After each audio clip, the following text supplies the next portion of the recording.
આપ જોઈ રહ્યા છો TV9 હું છું હાર્દિક મોદી મોતની ઉડાનની વાત કરીશું ને પળે પળના બ્રેકિંગ ન્યૂઝ આપના થકી પહોંચાડીશું પ્લેન ક્રેશ દુર્ઘટના પગલે પીએમ મોદી હવે અમદાવાદ એરપોર્ટ પર પહોંચ્યા છે આ સૌથી મોટા બ્રેકિંગ ન્યૂઝ સિવિલ હોસ્પિટલમાં ઘાયલો સાથે મુલાકાત કરશે PM Modi Meghaninagar plane crash સાઇટની પણ વડાપ્રધાન નરેન્દ્ર મોદી મુલાકાત લેવાના છે એરપોર્ટથી સીધા જ સિવિલ અને દુર્ઘટના સ્થળની તે મુલાકાત લેશે અને સિવિલ હોસ્પિટલ ખાતે પોલીસનો ચુસ્ત બંદોબસ્ત પણ ગોઠવી દેવામાં આવ્યો છે દુર્ઘટનાગ્રસ્ત વ્યક્તિ સાથે પીએમ મોદી મુલાકાત કરશે તબીબો પાસેથી દર્દીઓની સ્થિતિ અંગે પણ માહિતી મેળવશે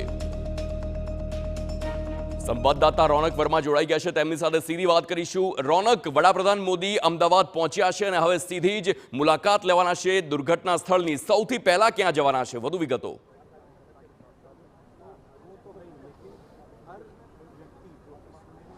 હાર્દિક ગઈકાલે અમદાવાદમાં જે પ્રકારે એક દુઃખદ દુર્ઘટના સામે આવી છે જેમાં એર ઇન્ડિયાનું અમદાવાદથી લંડન જતી જે ફ્લાઇટ છે તે દુર્ઘટનાગ્રસ્ત થયું છે અને આ દુર્ઘટનાગ્રસ્ત થવાને કારણે ફ્લાઇટમાં સવાર જે તમામ યાત્રિકો પૈકી માત્ર એક યાત્રિક છે તેનો જીવ બચ્યો છે વધુ દર્દનાક એટલા માટે છે કે આ જે દુર્ઘટના છે તે એક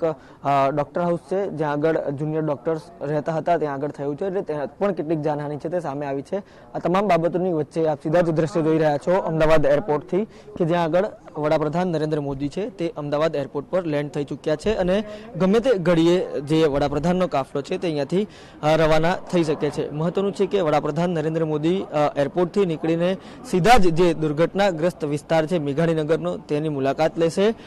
મુલાકાત દરમિયાન civil aviation minister Rammohan Naidu છે તેઓ પણ તેમની સાથે રહેશે અને ખાસ કરીને આ પ્રકારે ઘટના કેવી રીતે ઘટી તેનું મૂળ કારણ શું છે અને આ દુર્ઘટના બાદ હાલની સ્થિતિ શું છે તે તમામ સ્થિતિનો તાગ મેળવશે ત્યાંની મુલાકાત પતાવ્યા બાદ સીધા જ તેઓ સિવિલ હોસ્પિટલ કે જ્યાં આગળ કેટલાક ઇજાગ્રસ્તોને અત્યારે સારવાર ચાલી રહી છે તેમની પણ મુલાકાત લેશે અને ગઈકાલે પણ જે પ્રકારે જોયું કે કેન્દ્રીય ગૃહ અને સહકારિતા મંત્રી અમિત શાહ છે તેઓ પણ સિવિલ હોસ્પિટલ પહોંચ્યા હતા અને દુર્ઘટનાગ્રસ્ત લોકો છે જે ઇજાગ્રસ્ત લોકો છે તેમની મુલાકાત લીધી હતી ત્યારબાદ એક શક્યતાઓ એ જોવાઈ રહી છે કે આ તમામ બંને જગ્યાઓ પર મુલાકાત પૂર્ણ કર્યા બાદ તેઓ સર્કિટ હાઉસ પહોંચશે અને સર્કિટ હાઉસ તેઓ એક રિવ્યુ બેઠક પણ કરશે આ રિવ્યુ બેઠક એટલા માટે પણ કેમ કે ગઈકાલ અત્યાર સુધીમાં જે પ્રકારે રાત્રે કેમ કે દુર્ઘટનાના કારણે જે મૃતદેહો છે તેની ઓળખ પરેડ કરવી છે તે ક્યાંક ને ક્યાંક અશક્ય બની હતી અને જે ડીએનએ ટેસ્ટિંગ છે તે પણ રાતભર ચાલ્યું છે તમામ કામગીરી ખૂબ ઝડપી થાય તે પ્રકારની પણ વાત છે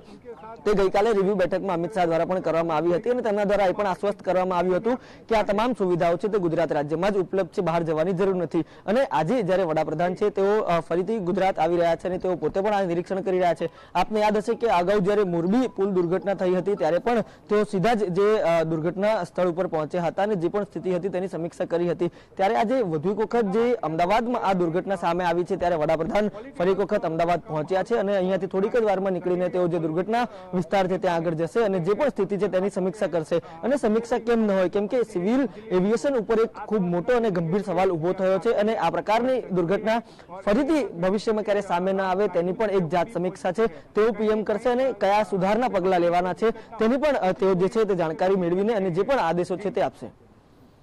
બિલકુલ રોનક આપે મોરબીની વાત કરી મોરબી વખતે પણ એ વાત હતી કે વડાપ્રધાન હતા તે સીધા જ જે દુર્ઘટનાગ્રસ્ત વિસ્તાર હતો ત્યાં પહોંચ્યા હતા અને આખી જે સ્થિતિની સમીક્ષા કરી હતી અને આ વખતે પણ તે દુર્ઘટનાગ્રસ્ત વિસ્તારમાં સૌથી પહેલા પહોંચવાના છે પરંતુ સવાલ એ પણ થાય કે જ્યારે આટલી મોટી દુર્ઘટના ઘટી છે 241 લોકોના મોતની પુષ્ટિ થઈ છે ત્યારે શું કોઈ જાહેરાત થાય તેવી કોઈ શક્યતા સહાયની જાહેરાત થાય અથવા તો કોઈ મોટી જાહેરાતની કોઈ શક્યતા છે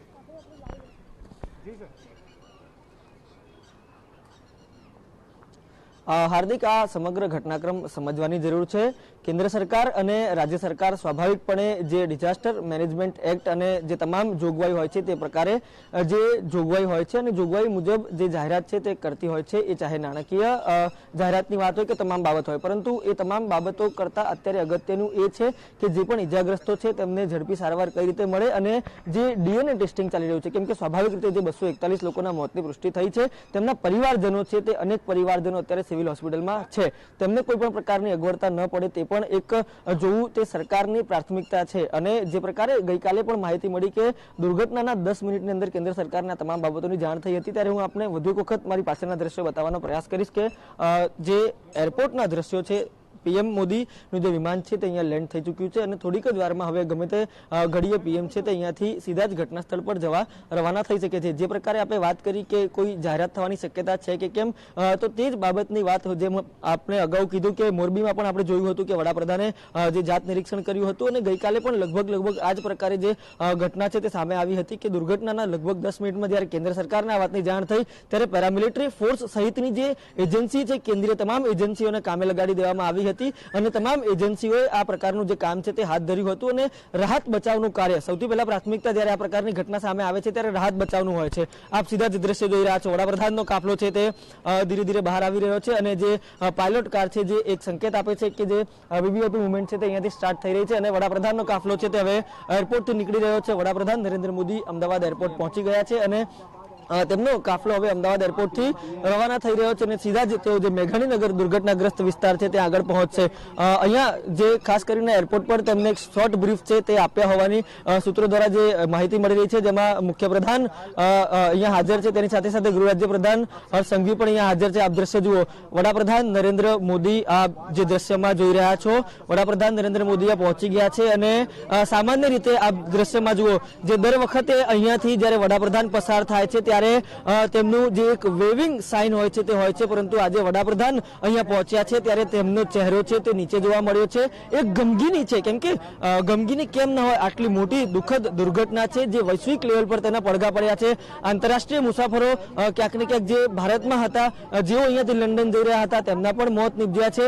લગભગ તમામ આંતરરાષ્ટ્રીય જે હસ્તીઓ છે તેમણે પણ આ ઘટનામાં દુઃખ વ્યક્ત કર્યું છે. ત્યારે જે ગમગીની કેમ ન હોય અને તે જ ગમગીની અત્યારે વડાપ્રધાનના ચહેરા પર જોવા મળી રહી છે અને વડાપ્રધાનનો જે કાફલો છે તે હવે અમદાવાદ એરપોર્ટથી નીકળીને જે મેઘાણીનગર જે ક્રેશ સાઇટ છે ત્યાં આગળ જવા